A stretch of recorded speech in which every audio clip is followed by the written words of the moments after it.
Torter i Poltrona, Gog i Magog, Albert Vinyes, Mui Jordana, Pep Callau o les companyies Circ Pistolet, Mapsotins o Circ Los actuaran el proper 3 de novembre al Teatre Cursal, en el que serà una gala benèfica de Pallassos Sense Fronteres.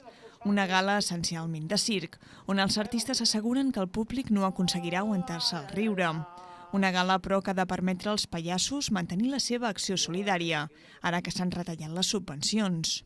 Per això fer una gala aquí, una gala benèfica, on el 100% dels diners és un donatiu a Pallassos Sense Fronteres, és benzina directa per portar pallassos a terreny.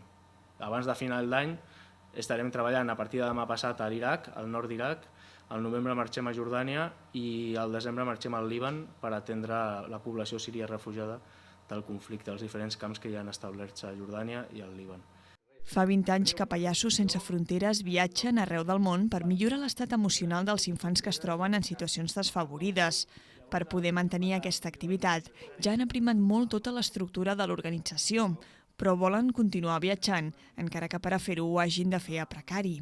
És a dir, amb els Pallassos Sense Fronteres del 2014 els demanarem un esforç encara més alt, que és anar-te'n a fer 20 o 25 espectacles en 15 o 20 dies a camps de refugiats en precari, i a més que hi posin diners de la seva butxaca, dels pocs diners que hi ha, dels pocs bolos que tenen els pallassos professionals del país.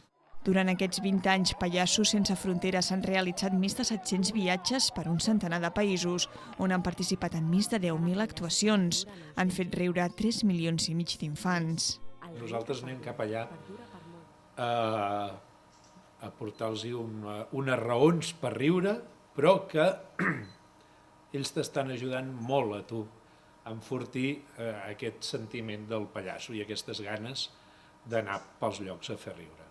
Aquest novembre, Pallassos Sense Fronteres tancaran la celebració del seu 20è aniversari. Ho faran, entre d'altres, amb un acte a la capital del Bages, un territori que tradicionalment ha portat molts artistes a l'organització. Els pallassos esperen rebre a casa tot el suport que necessiten per continuar repartint rialles arreu del món.